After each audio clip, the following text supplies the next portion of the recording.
피로부터 남아있는 이 들로 말하면 아직 푸른, 또 농작물로 말하면 아직 남아있는 그런 농작물들을 이 메뚜기 떼리 와가지고 다 먹게 하겠다. 우리가 이렇게 시골에서 자라다 보면 여러분 이 메뚜기 여치, 취 가지고 논 적 있어요? 없어요? 그게 뭔지도 몰라요? 해봤어요? 네. 다리도 잘라봤어요? 좀 너무 되게 폭력적이고 좀 그러네요.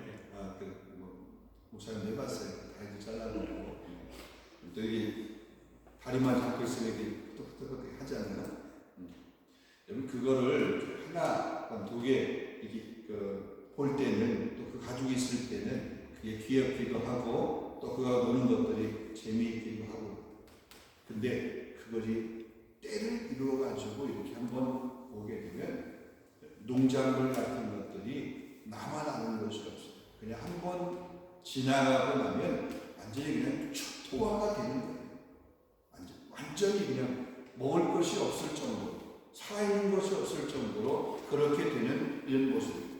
자, 이렇게 우박재앙을 통해서 그냥 이렇게 어떻게 보면 모퉁이에 조금 남아있고 간신히 이렇게 조금 남아있는 그런 푸른 것들이 이 메뚜기 떼들이 와가지고 다 쓸어버릴 것이다 라고 하는 그런 경고를 하는 거예요.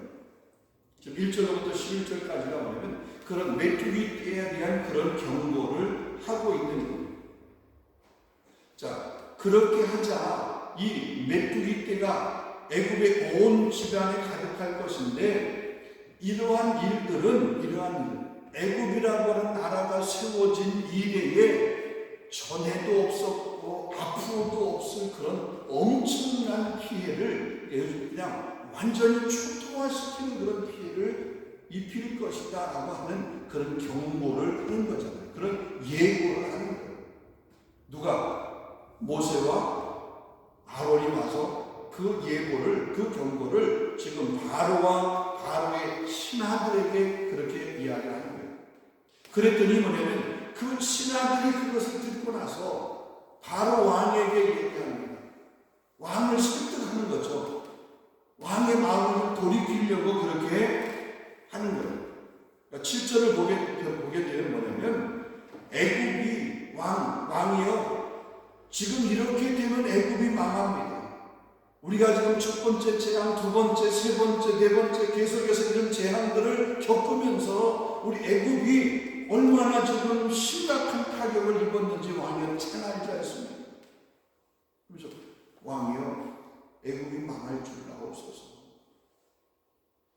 이제 고집을 좀 그만 부리고 빨리 항복해서 우리가 살아야 될 길을 그렇게 찾아야 되지 않겠습니까? 그러니 지금 모세와 아론이 이야기하는 대로 이스라엘 백성들을 내보내주라, 이렇게 왕에게 간청을 하는 거죠. 이 애굽의 신하들도 첫 번째 재앙이 내렸을 때는 감히 왕 앞에 그런 설득을 하는 이런 일들을 못했어요. 두 번째 할 때, 세 번째 할 때 여전히 그 왕의 명령 하나에 벌벌 떨고 있는 이 신하들이었기 때문에 그것을 못했어요. 근데 이게 반복이 되면, 재앙이 반복이 되면 이러다가는 왕한테 죽나, 재앙을 입어 죽나, 죽는 건 똑같겠다, 이런 마음이 생겼는지는 몰라도 왕을 설득하는 그런 일을 하는 거예요. 자, 그렇게 설득을 하려고 또 설득을 함에도 불구하고 뭐냐면 바로의 마음은 완전히 그렇게 누그러지는, 완전히 그렇게 꺾은 것, 자기 고집을 꺾은 것은 왕이 적당한 타협안을 그렇게 제시하는 것을 보게 됩니다. 그것이 본문 10절에서 11절입니다. 제가 읽겠습니다. 바로가 그들에게 이르되 내가 너희와 너희 어린 아이들을 보내면 여호와가 너희와 함께한 것 같으리라. 보라, 그것이 너희에게는 나쁜 것입니다. 그렇게 하지 말고 너희 장정만 가서 여호와를 섬기라. 이것이 너희가 구하는 답이라. 이에 그들이 바로 앞에서 쫓겨납니다. 자, 이제 가만히 보세요.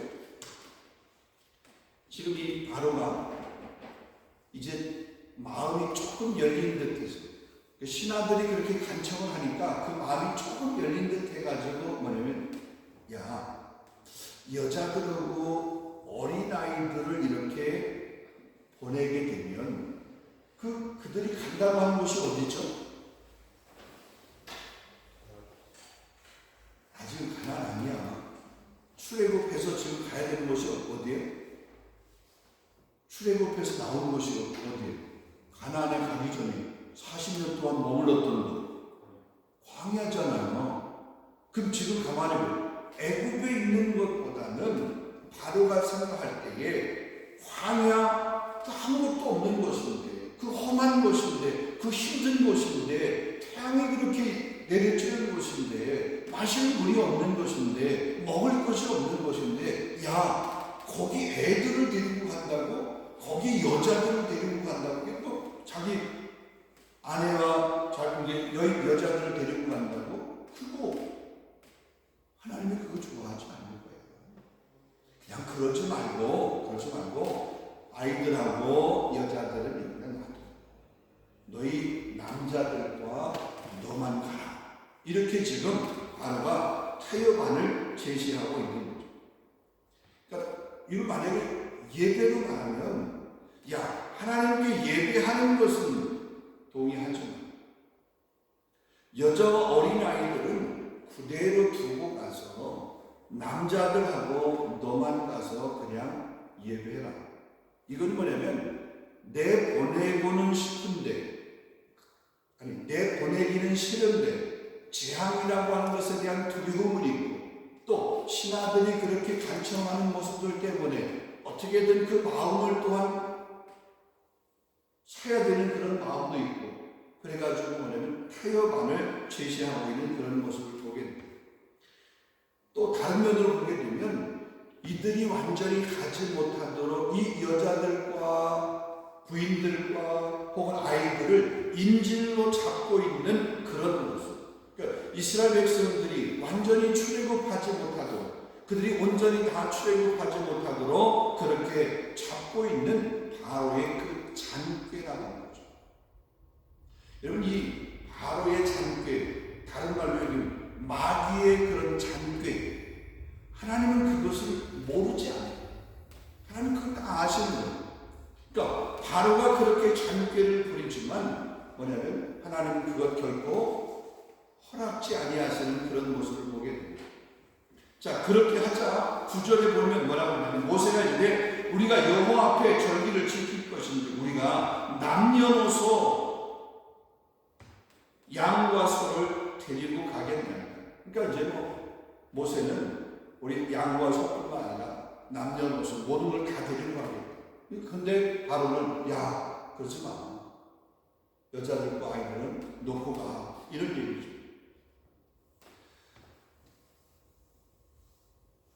우리가 여기서 하나님께 제사를 드린다 혹은 예배를 드린다고 하는 것은 가만히 보면 떠남이라고 하는 것이 먼저 전제가 되어야 됩니다.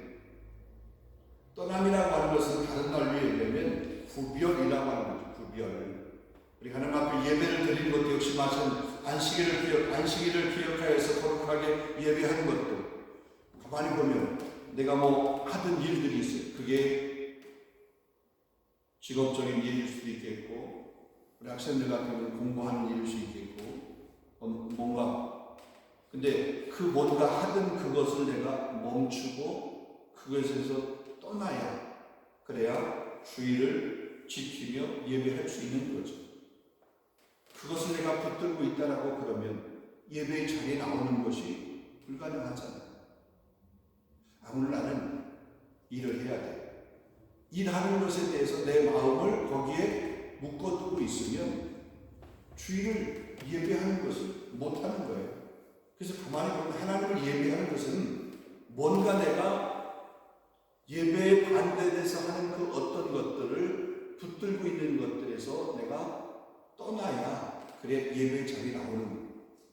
지금 뭐냐면 애굽에서 이들이 떠나야 그 하나님께서 말씀하신 그곳에 가서 예배할 수 있는 거예요. 우리가 예배하기 위해서 끊어야 될 것들이 있어요. 예배하기 위해서 정리해야 될 것, 예배하기 위해서 내려놓아야 될 것, 온전히 예배하기 위해서 내가 버려야 될 것이 있다는 거죠. 여러분, 온전히 버리고 예배의 자리에 나오게 될 때 그 예배가 하나님이 기뻐하시는 거룩한 예배가 되는 줄로 믿습니다. 그죠? 오늘 우리가 3일 밤에 이렇게 기도의 자리에 나오는 것도 그러잖아요. 너무 피곤해. 날씨도 얼마나 추운지. 저도 한국을 다녀와서 컨디션이 좀 목소리도 좀 들고 이 기침을 좀 이렇게 자주 하고 그러니까 기침을 많이 하다 보니까 뭐냐면 창자가 좀 이렇게 아픈 거 있잖아요. 너무 이렇게 많이 하면 그래서 오늘 강 목사님한테 좀 부탁을 하고 쉴까. 그 마음이 10번도 더 들었어요. 근데 지난주도 부탁했는데 이번 주 또 이렇게 하기로 안 되겠다. 그때 또 이 시차가 또 이렇게 적응이 안 돼가지고 왜 이렇게 또 졸린지 모르겠어요. 잠깐 누울까 이러다 보면 일어날 것 같아. 이 소파에 앉아있다가 또 이게 왜 이렇게 추운지 또 그러니까 별 생각이 다 들었어요. 만약에 이제 그런 상황에서 추우니까 컨디션이 안 좋으니까 그래 그냥 오늘 좀 쉬자 이러면 기도의 자리 예배의 자리에 저는 못 나오는 거죠. 여러분 똑같아요. 뭔가 여러분 예배의 자리에 나오기 위해서는 여러분 시간 가운데서 매여 있는 것들, 시간 가운데서 묶여 있는 것들에서 여러분이 그거를 끊을 수 있어요. 그래야 예배의 자리에 나오는 거죠. 피곤해도 힘들어도 그래도 예배 자리에 나가자. 이런 결심, 결단 그렇게 있을 때에 나올 수 있는 거죠. 하나님은 교만한 자를 하나님께로 돌아오게 하기 위해서 하나님이 취하시는 방법들 중에 하나, 그 방법 중에 하나가 바로 뭐냐면 위기라고 하는 어려움, 여기로 말하면 재앙이라고 하는 재앙. 사람의 마음을 완악하게 하기 위해서가 아니라 하나님 앞에 엎드리게 하기 위해서 이런 위기라고 하는 것을 허락하십니다. 그러니까 그 기회를 놓치게 되면 결국은 심판을 갖게 되는 그런 모습을 보게 됩니다. 그래서 하나님이 하시는 일은 언제나 양면성이 있어요. 그 말은 뭐냐면 하나님을 온전히 신뢰하게 되면 하나님께서 복을 주시고 그 길을 평탄케 하고 형통케 하시지만 그러나 그렇지 아니하면 교만하여서 하나님을 거역하거나 혹은 불순종하게 되면 그런 사람들에게는 하나님이 재앙을 내리십니다. 지금 바로도 역시 마찬가지입니다. 그가 여전히 마음이 완악하여서 불순종하고 그 하나님의 명령을 거역하니까 하나님의 대행자로 모세를 세워서 하나님의 대행자로 아론을 세워서 모세와 아론이 하나님의 말씀을 바로에게 대언을 하는데 그것을 순종하지 않고 계속해서 그 말을 거역하니까 하나님께서 바로에게 또 바로뿐만 아니라 그 애굽에게 재앙을 내리는 그런 모습을 보게 되는 거죠. 자, 우리 모두에게는 이런 선택의 기회가 있습니다. 내가 하나님의 말씀을 순종하면서 살아갈 것입니다. 아니면 거역하면서 불순종하면서 살아갈 것입니다. 에덴 동산에서 하나님께서 선악을 알게 하는 나무 열매 그 열매를 만들어 내가 그것을 따먹으면 정령 죽으리라. 그를 먹을 수도 있고 안 먹을 수도 있고 선택은 아담과 하와에게 있었죠. 근데 그 뭐예요? 따먹는 선택, 먹는 선택, 불순종을 하게 된 거죠.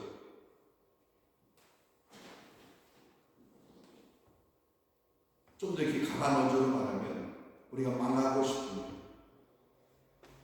믿지 않으면 됩니다. 불순종하면 됩니다. 그러나 우리가 봉사가 잘 되기를 원하고 복을 받기를 원한다고 그러면 하나님의 말씀에 순종하면 너무나 단순한 심플한 그런 원리 순종하면 은혜의 풍성한 삶을 누리게 되고 불순종하면 반드시 심판, 재앙을 받게 되는 거예요. 자, 바로가 끝까지 불순종하고 이스라엘 백성을 내보내지 않자 이제 그런 메뚜기 재앙을 예고했음에도 불구하고 불순종하자 실제로 그 메뚜기 재앙을 내리는 모습을 보여요. 그게 12절로부터 시작해서 20절까지의 내용입니다. 하나님께서 동풍을 불어서 밤, 낮, 그냥 밤에도 낮에도 이렇게 불게 해서 메뚜기 떼들을 불러모았습니다. 잊지 않으면 12절로부터 15절까지 여호와께서 모세에게 이르시되 애굽 땅 위에 내 손을 내밀어 메뚜기를 애굽 땅으로 올라오게 하여 우박에 상하지 아니한 밭의 모든 채소를 먹게 하라. 모세가 애굽 땅 위에 그 지팡이를 들매 여호와께서 동풍을 일으켜 온 낮과 온 밤에 불게 하시니 밤낮 그냥 이 동풍이 불게 한 거예요. 바람을 불게 해서 아침이 되매 동풍이 메뚜기를 불어들인지라 메뚜기가 애굽 온 땅에 이르러 그 사방에 내리매 애굽의 온 땅에 메뚜기 떼들이 이제 다 내리는 그 피해가 심하니 이런 메뚜기는 전에도 없었고 후에도 없을 것입니다.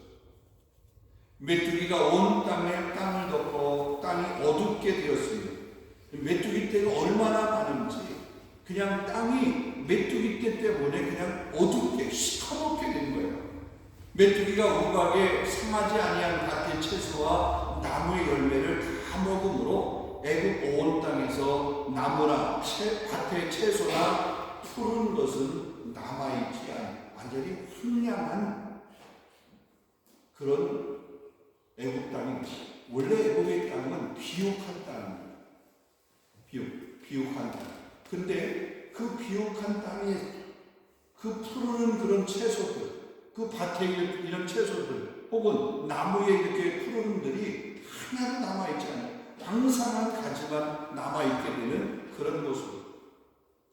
모세가 여호와의 말씀에 순종하여서 애굽 땅 위에 지팡이를 드니까 이런 동풍으로 해서 메뚜기 떼들이 오게 되었고 하나도 남지 아니하는 그런 이걸 다른 말로 하나님의 심판하십니다. 그 심판을 피할 수 있는 사람, 혹은 심판을 면할 수 있는 사람은 아무도 없다는 거죠. 자, 16절, 17절을 보겠습니다. 바로가 모세와 아론을 급히 부릅니다. 이런 모습을 보고, 이런 일이 행하신 모습을 보고, 정말 이 메뚜기 떼들이 와가지고 완전히 초토화시킨 그런 모습을 보고 모세와 아론을 불러가지고 이야기합니다. 내가 너희 하나님 여호와와 너희에게 득죄하였으니 청컨대 나의 죄를 이번만 용서하고 너희 하나님 여호와께 구하여 이 죽음만을 내게서 떠나가게 하라. 이제 죽게 된 거예요. 아니 그 신하들이 좀 이렇게 간청할 때 아니 모세와 아론이 그렇게 명령하게 될 때 그게 순종하지 않고 그 말을 듣지 않았다가 이제 실제 그런 메뚜기 떼를 인해서 피해를 보니까 메뚜기 떼 재앙이 내리게 되니까 야 이번만 좀 살려달라, 이번만 좀 용서해달라고 그렇게 구하고 있는 그런 모습. 자 18절 19절에 보면 이 모세가 바로에게 나가서 여호와께 기도합니다. 여호와께서 돌이켜서 강렬한 서풍을 다시 불게 합니다. 그러자 그 메뚜기 떼들이 홍해 바다에 불어넣어서 애굽 온 지역에서 그 메뚜기 떼들이 사라지게 합니다. 그러니까 그 바로의 간청을 듣고 모세가 하나님 앞에 기도하는 거죠. 하나님께서 그 모세의 기도를 듣고 그 메뚜기 떼들을 이제는 동풍이 아니라 서풍이 불어서 그 메뚜기 떼들을 다시 물리친 그런 모습. 자, 그렇게 했으면 하나님께서 행하시는 모습, 심판하시는 모습, 또 모세의 기도를 들으시고 하나님께서 그걸 거두시는 모습을 보면서 하나님의 존재를 더 신뢰하고 인식을 했어야 되는데 그러지 못하고 20절에 가서 보니까 뭐냐면 이제 살만하니 20절 한번 볼까요? 20절. 그러나 여호와께서 바로의 마음을 완악하게 하였으므로 이스라엘 자손을 보내지 아니하니라. 또 보내지 아니하니라. 살만해지자 다시 그의 마음이 강팍해진 거죠. 완악해진 거죠. 이스라엘 자손을 보내지 아니한 그런 모습. 이 강팍함으로 인해서 바로가 계속해서 하나님의 심판을 받게 되는 그런 모습입니다. 우리의 마음도 어쩌면 이 바로의 마음처럼 간사하기 그지없습니다. 조금만 어려우면, 좀 힘든 일이 있으면 하나님, 이 힘든 일들 하나님 이번 한 번만 좀 나를 도와주세요. 이번 한 번만 좀 나를 붙들어 주세요. 이번 한 번 나를 지켜주세요.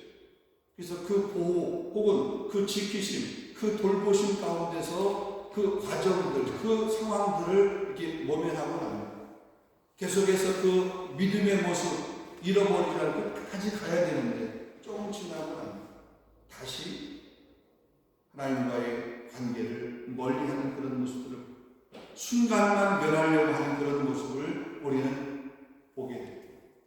오늘 이 말씀을 통해서 바로의 그 완악했던 모습을 보면서 우리도 이 바로의 마음처럼 간사한 마음이 아니라 주님을 향해서, 하나님을 향해서 변함없는, 가만히 보세요. 바로와 모세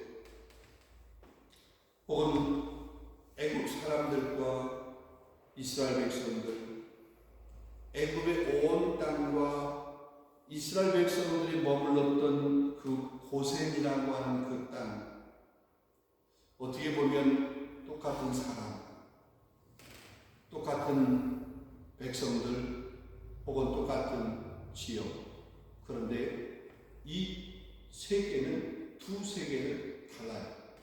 바로와 모세, 애굽 사람들과 이스라엘 사람들, 애굽 사람들의 땅과 이스라엘 백성들이 머물렀던 고센이라고 하는 그 땅,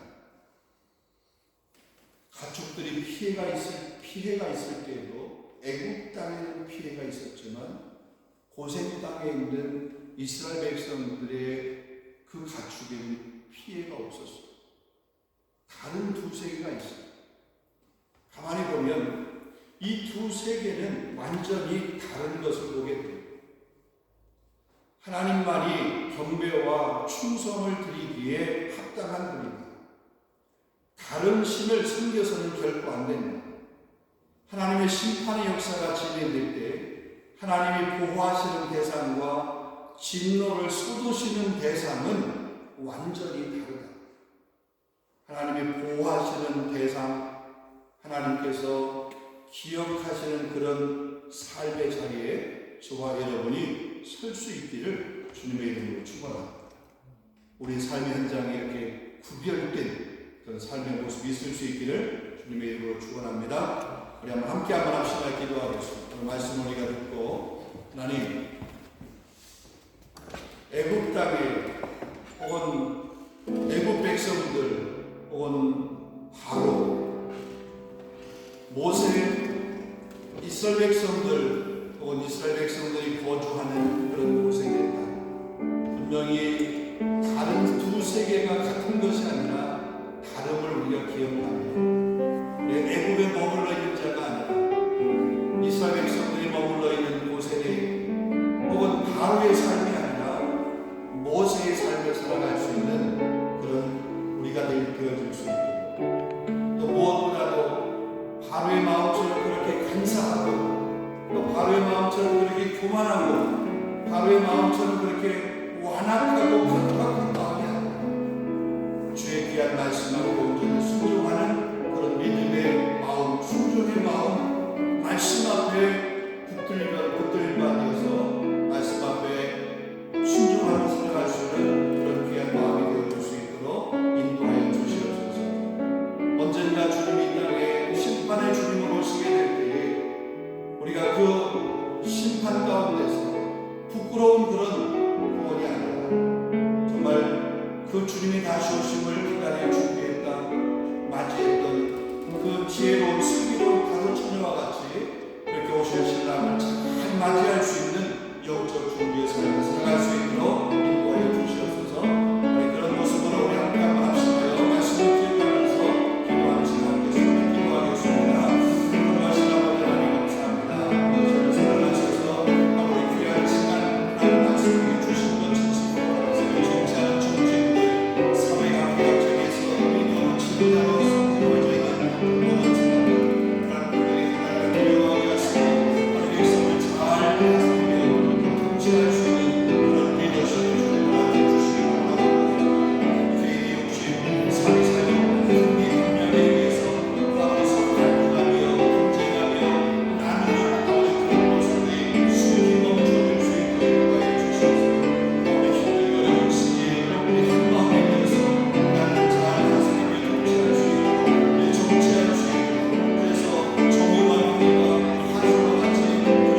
하나님 앞에 올려드리며 합심하여 중보하며 기도할 수 있는 은혜의 시간 허락하신 것 감사합니다.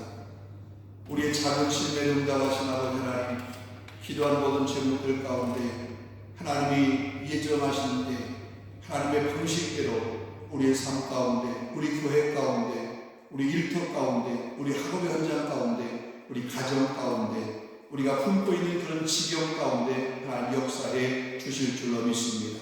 무엇보다도 하나님, 이 대림절 기간 동안 우리 사랑하는 귀한 성도들이 주님을 맞이하기 위한 다시 오실 주님을 예비하며 준비하는 그런 시간으로 이 대림절 기간을 경건하게 말씀 앞에서 우리 자신을 돌아보면서 잘 지낼 수 있도록 하나님 은혜를 도와여 주시옵소서. 무엇보다도 세상의 문화와 세속적인 삶에 취해 있는 것이 아니라, 그런 방식을 따라가는 것이 아니라 하나님 연말 더욱더 예배 공동체로 모이게 하여 주시옵소서. 또 하나님을 찬양하는 자리에 머물러 있을 수 있도록 인도하여 주시옵소서. 세상의 다른 계획, 다른 방식으로 기뻐하는 것이 아니라 주님을 예배함으로 이 연말을 보내며 기뻐할 수 있는 우리 성도들의 삶이 되어줄 수 있도록 주님 인도하여 주시옵소서. 하나님, 특별히 간구하며 기도하는 것은 성도의 삶의 현장 가운데 이래가 힘들고 어려운 문제로, 또 낙심된 문제로, 갈등의 문제로 힘들어하는 가정들 주님 참여가 위로해 주시고 용기를 주시고 힘을 허락해 주시고 다시 일어날 수 있도록 저의 손을 잡아 주시옵소서. 특별히 건강의 문제로, 또 치유의 문제로, 병상에서 또 수술을 앞두고 여러 가지 하나님 앞에 불안한 마음으로 기도하고 있는 신부들 가운데 주님 은혜를 베풀어 주셔서 건강의 복을, 평안의 복을, 또 모든 그런 가정들이 순적하게 잘 준비되며 진행되어질 수 있도록 손을 역사하시며 회복의 은혜를 허락하여 주시옵소서. 하나님, 이번 토요일에 우리 성경음악회를 우리가 계획하며 또 이렇게 준비하고 있습니다. 연주하는 연주자가 한 사람 한 사람 정말 세상의 노래가 아니라 하나님을 노래하는, 하나님을 찬양하는, 또 여호와 이름을 높이는 그런 귀한 시간이 되어질 수 있도록, 또 성경음악회에 참여하는 사람들에게도 큰 은혜가 되어질 수 있도록, 또 연주자뿐만 아니라 반주하는 반주자, 또 거기에 참여하는 모든 사람이 한 마음이 되어서 정말 주님을 영화롭게 할 수 있는 귀한 시간 되게 하여 주시옵소서. 선교의 선지자를 돕기 위한 그런 귀한 행사이오니 우리 성도들도 다 참여해서 한 마음으로 그렇게 동참할 수 있도록, 우리나라 방식에 있는 그 복음교회에게도 이번 기회가 그 교회에 더 큰 부흥을 이루어갈 수 있는 그런 귀한 시간이 될 수 있도록 인도해 주옵소서. 감사합니다. 예수 그리스도 이름으로 기도하옵나이다. 아멘. 주기도문 하겠습니다. 하늘에 계신 우리 아버지, 아버지는 거룩하게 하시며 아버지의 나라를 보게 하시며 아버지의 뜻 안에서 같이 땅에서도 이루어지게 하소서. 오늘 우리에게 좋은 양식을 주시고 우리가 우리에게 잘못한 사람을 용서하는 것 같이 우리의 죄를 용서해 주시고 우리를 시험에 빠지지 않게 하시고 악에서 구하옵소서. 나라와 권능과 영광이 영원히 아버지의 것입니다. 아멘.